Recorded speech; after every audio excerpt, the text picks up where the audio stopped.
The following program is sponsored by Jewish Federation of Palm Beach County and the generous gifts of these contributors.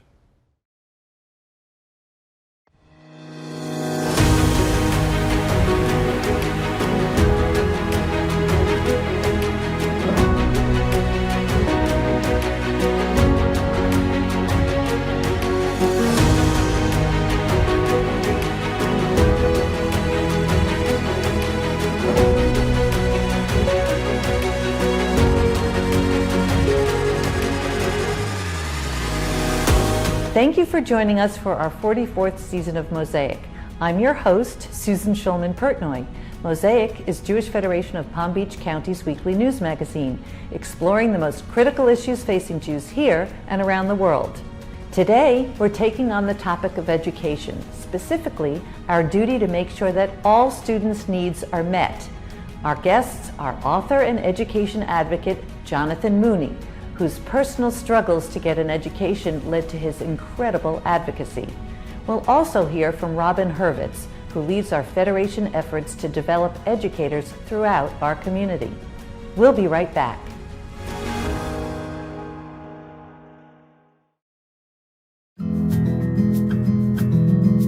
Did you know that you can now enjoy Mosaic on the go?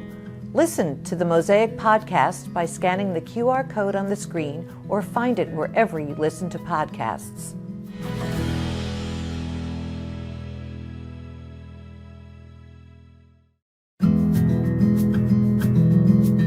You're young, you're Jewish, and you're beginning your Jewish journey. We can help.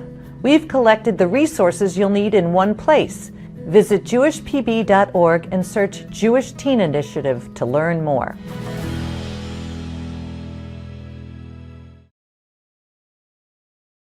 Welcome to Mosaic.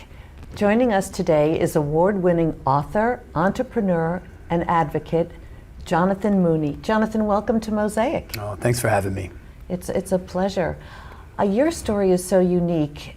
You didn't learn how to read until you were 12, and then we fast forward. You graduated from Brown with honors with a degree in English literature. There's such a dichotomy between your early life and what you managed to achieve. Can you tell us your story? Yeah, take that, Mrs. C. on the English literature honors, Mrs. C. Really? You know, I was the square peg that did not fit the round hole. I couldn't sit still, so I spent a lot of the day hanging out with the janitor in the hallway. I had a hard time keeping my mouth shut, always blurting things out, so I grew up on a first name basis with Shirley, the receptionist, in the principal's office. And as you mentioned, I had a terrible time with reading, so I spent a lot of the day hiding in the bathroom to escape reading out loud. I was diagnosed with dyslexia, dysgraphia, other learning differences when I was 9, diagnosed with a continuum of behavior stuff, ADD and others when I was 10. And I ended up actually leaving school for about a year when I was in 6th grade, 12. And what brought me to that place was I was generally given the message that my differences made me deficient, that I was the stupid, crazy, lazy kid. And for a moment, I lost hope. I was going to say, how did the shame of it, how did you deal with all that as a child? Well, shame's the right word. You know, I've spent 22 years now as an advocate in all 50 states, multiple countries, 20 countries now. And the word that comes up is shame for young folks who don't fit. And this is a big issue. It's 1 in 5 have some learning or attentional difference or neurodiversity, and they're made to feel deficient as a human being. And so that shame for part of my journey led me down a difficult path. I had a plan for suicide when I was 12. Oh my God. I struggled with anxiety and depression, but ultimately that shame was countered with pride by a number of people in my life who helped me understand that different wasn't deficient and that I could contribute to the world. So who was your advocate? Well, that was my mom. God bless her, Colleen Mooney. My mom, not a tall woman. She's on a good day in high heels. She's like 4'11", and she's got this very squeaky voice like Minnie Mouse, and she curses like a truck driver. And if you were doing wrong by me, you did not want cursing Minnie Mouse in your office, but that's where she was every day.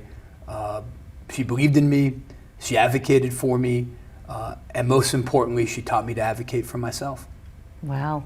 What type of strategies did you use to overcome your challenges? Yeah. Well, first it was kind of a fake it till you make it kind of thing, I struggled with reading and writing. I was made to feel stupid because of that, and I struggled in school. I wasn't given the support necessary that children should get. Later in my academic journey, I had educators who did things differently because I learned differently. I was given access to speech-to-text technology, so I could talk out my ideas, text-to-speech, so I could listen. I was essentially accommodated, which is a really important breakthrough, opposed to trying to fix me or make the square peg fit the round hole. I had educators who changed the environment, gave me access to learning, and put me on a different path. That's very forward thinking, because that's unusual. I hope it's more normal now, but that was unusual then. It was unusual then. It still unfortunately is unusual now. There's still a lot of shame and silence around neurodiversity. A lot of folks hide it. I don't got to tell you I'm dyslexic. I can keep that inside. A lot of people feel shame that their children or grandchildren learn differently. And this notion of normal really bears down on everyone. Yeah, talk about that. It's fictitious, the normal. What's normal? Well, look, the notion of normal emerged in the late 1800s as a result of statistical thought. It's like average or the middle of the bell curve. It is by definition a mathematical fiction. For example, average, right? Take the idea of average. The average number of children in America that a family has is 2.5. You ever met 0.5 of a kid? No. So by definition, it's this abstraction that doesn't exist in the world. And normal is that. But just because it's an abstraction doesn't mean that it isn't imposed upon people in the world. And people who differ from the idea of normal are made to feel deficient and less than, like I did. And many other folks have been made across the continuum, made to feel less than as humans if they don't fit the idea of normal. It's really, and very few people really think about that. It's just horrible. Yeah, well, the truth is, the only normal people are people you don't know very well. Because the moment that you get to know another human being, not for who we think they should be, but for who they really are, it's their differences that really constitute their humanity. I want you to talk about your mentorship program, Eye to Eye. Tell us how you came up with that idea. Eye to Eye comes from a deeply personal place. So you alluded to the sort of dramatic change in my trajectory, from hiding in the bathroom to Brown University. I transferred to Brown. I transferred from a 2-year college where I went on soccer scholarship. That was my kind of thing. That's what kept me going. And when I transferred to Brown, I thought I had no place there. I thought, here I am, the dumb kid who tricked everybody. And on the first day on campus, there was a orientation for transfer students with an icebreaker. Go around the room, say where you transferred from, what you did the summer before. And after a few kids went, I was like, I'm out of here. I'm calling my mom. I have no place here. I'm the dumb kid. I have to leave, literally. And then a guy stood up, and he had purple hair. He had bicycle chains around his wrists like they were bracelets. And he said, my name is David Cole. I transferred from a 2-year college for people with learning disabilities. And I worked construction last summer. I'm like, that's my boy right there.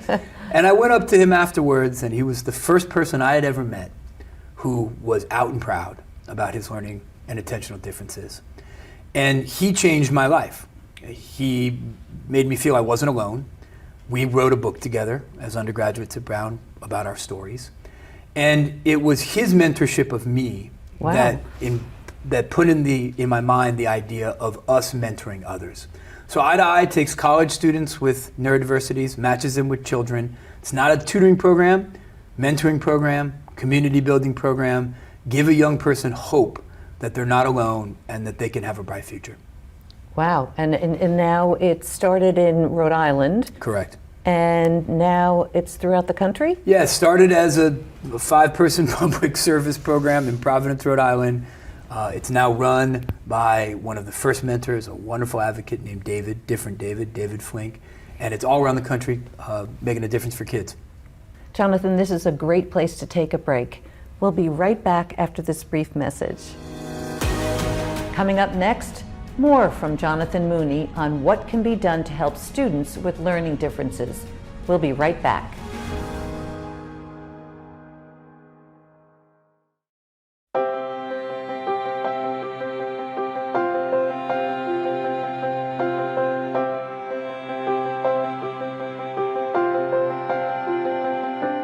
We're so proud to celebrate our community visionaries, donors who contribute $1 million or more, serving as an inspiration for all of Jewish Palm Beach.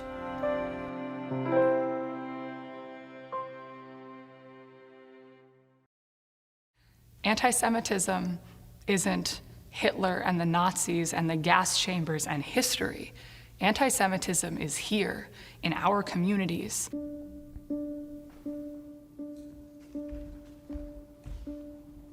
I was running for local office and 2 Jewish publications wrote articles about me. I woke up the next morning and I saw a message and it said, "Get out of my country, you kike. Get back to Israel where you belong. That or the ovens, take your pick." I'm a Jew for life. I'm a part of a peoplehood, of a tradition.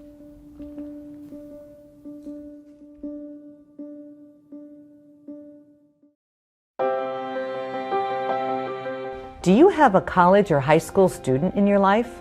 If they're struggling to understand the complex issues surrounding Israel, we've compiled a non-preachy guide to learning about Israel, the Israeli-Palestinian conflict, and much, much more. Visit jewishpb.org/student resources.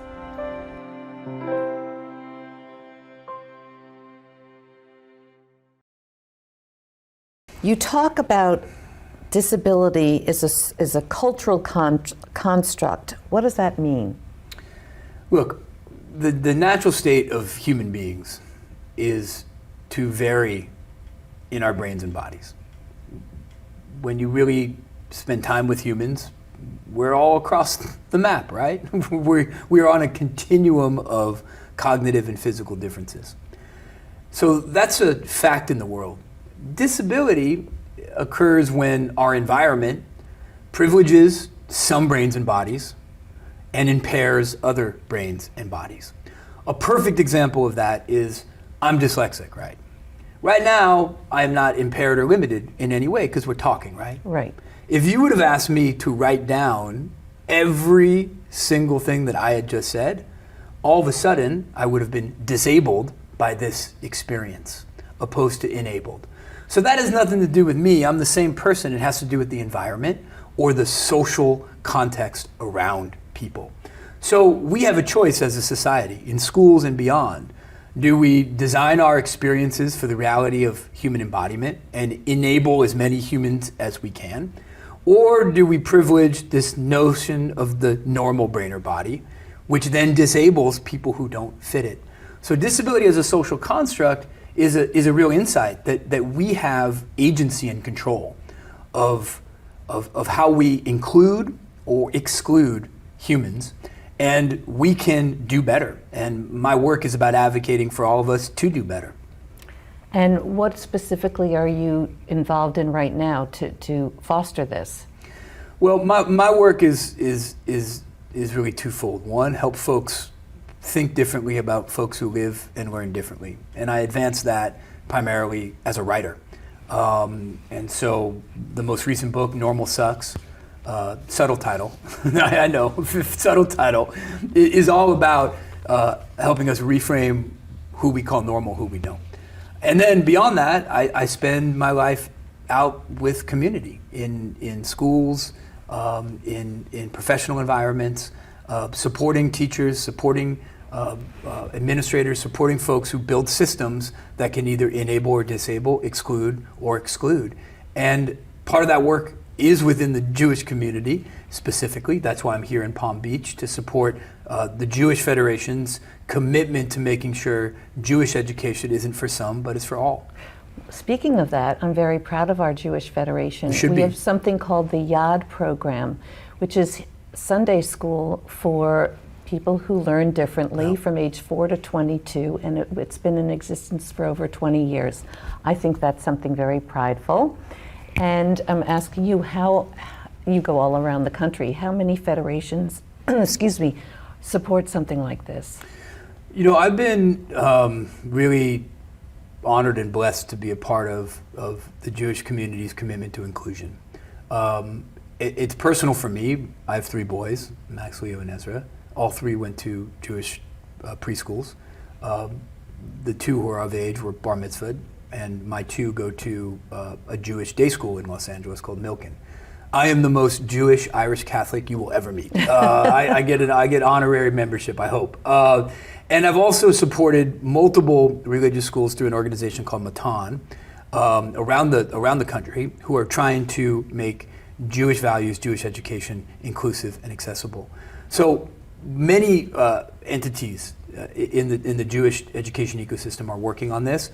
I don't know about another federation, to your point, that has a specific program around that. I do know that neurodiversity inclusion is a core value that aligns with Jewish values of inclusion, of each human having value in and of themselves and being met where they're at. And of the religious communities, spiritual communities that I engage with, the Jewish community is a leader on building inclusive educational experiences for folks who live and learn differently. Our Commission for Jewish Education, CJE, teaches educators about inclusion. What tips can you give them? First, redefine who or what we call the problem. The problem isn't the difference or the person with the difference. The problem is the way the difference is treated and the shame that comes from that treatment. I mean, at 22 years of me speaking all across the country, every setting you can imagine, it's that shame that holds people back. Not autism, not dyslexia, not ADD. It's the shame. It's the reaction to the way that they've been treated.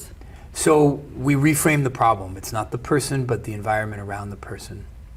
2, provide services.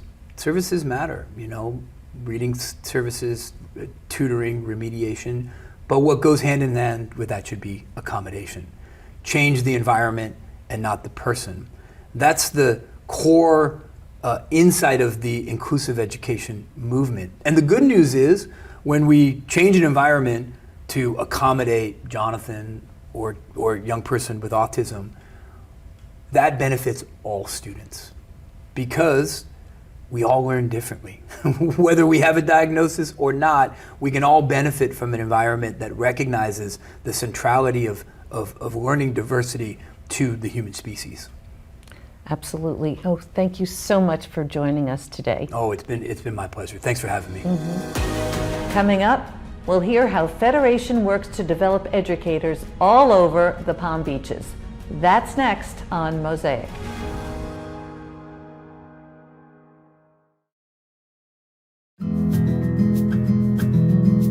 Did you know that you can now enjoy Mosaic on the go? Listen to the Mosaic podcast by scanning the QR code on the screen, or find it wherever you listen to podcasts.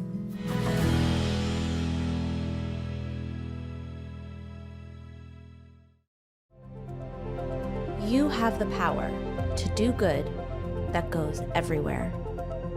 From here to Israel to Ukraine to 70 countries around the world. From educational to life-changing experiences.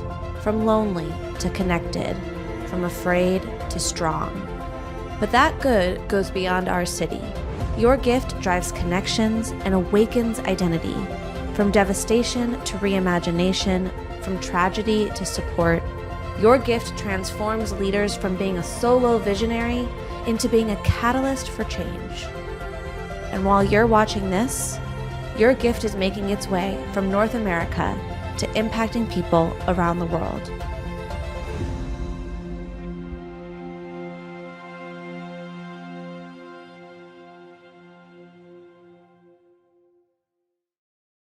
Welcome back. Joining us now is Robin Hurwitz.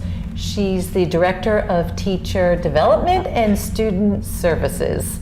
Welcome to Mosaic, Robin. Thank you. Thanks for having me. Our pleasure. So what exactly is your job at Federation? So I work with all of our Jewish schools, our early childhood schools, our religious schools, our one-day school, and I provide professional development for all of the teachers in our community. I work with the directors of those schools to really plan out what type of need the directors see that their teachers have, and then I plan conferences and workshops, which I've done many times over the years for our community. I also lead in working with educational initiatives. So we work with different organizations nationally and locally to provide support for our schools and innovation so schools can change and keep up with the times in our community, and a whole bunch of other things. Wow, that sounds like a lot. People don't realize just how many schools do you service? We have 8 Jewish preschools, we have 10 religious schools, and we have one day school in Meyer Preparatory. So that's a lot. Yeah, so we provide services for all of those schools in a variety of ways. How does our Federation deal with children with learning differences?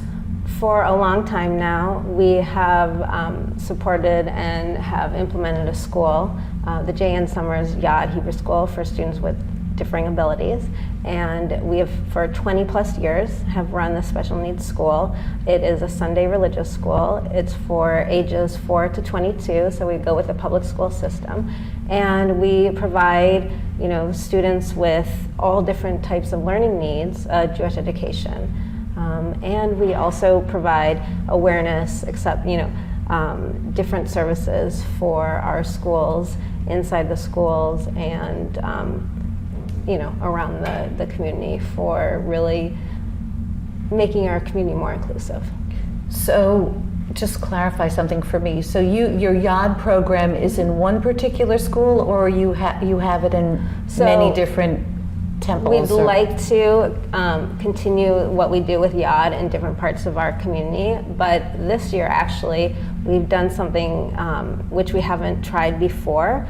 YAD is being housed in Temple Beth Torah, and we have started an inclusion program. So Temple Beth Torah's religious school and our YAD program have been working together this year and integrating some of their learning and programs that they do inside the school, so all the students are learning together. And we would like to then create a YAD-like program in other parts of our community to be able to meet the needs of all of our students who are coming into our schools with learning differences. Why is it so important for us to lead the way in serving these students? The growth in our community and the amount of need is exponential. The latest statistic says that 1 in 5 children are walking through our schools, our doors, with some type of different learning need. And in order to be able to give our students a Jewish education, give them a strong Jewish identity, we need a safe and supportive learning environment for those students. So it is so important that we continually work on teaching our teachers, giving the opportunity to learn and grow as professionals in the classroom who are teaching our students. Do you collaborate at all with the JCC's inclusion program at their preschool? We have a network, it's called the Jewish Disabilities Network, and there's professionals and lay leadership on this task force. We work all together in terms of knowing what everyone is doing, being on the same page, helping each other out. In fact, this last Sunday at One Big Purim, we sponsored with Temple Beth David a sensory-friendly room at the celebration. And the JCC preschool staff, they helped us with some of the activities for that room, the sensory-friendly room. So yeah, we definitely collaborate. We work very closely with all of our partners. Why is it so important for you to be involved with the synagogues? It's so important because we need our synagogues to be welcoming and engaging families with children with all different needs if we want to continue providing Jewish education and the continuation of Judaism. We really need to have a safe and supportive space for our families and kids. And it's great because we can support synagogues by providing programs and services for their families as well. Other than One Big Purim, are there any other major events that you hold? We do a lot of amazing things for our community, but one thing I really want to mention so people are aware is we do an amazing program called Day of Awareness. And this is a program that Jonathan Mooney came in to share with our community his story, his inspirational story. Day of Awareness is a day where we focus on special needs, neurodiversity, anything and everything where we can get information out to our community teachers, our professionals, to really make people aware of the needs that children are walking into our classrooms and we need to address to be able to have a more inclusive community. Looking forward into the future, what can we do as individuals to help support your programs? I think that the most important thing is being aware and taking awareness to the next step of acceptance. Once we see people and they're accepting of people with differences, it really makes people connect with you and what you're trying to do, and it just continues the effect. Thank you very much. Thank you.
This program is sponsored by Jewish Federation of Palm Beach County.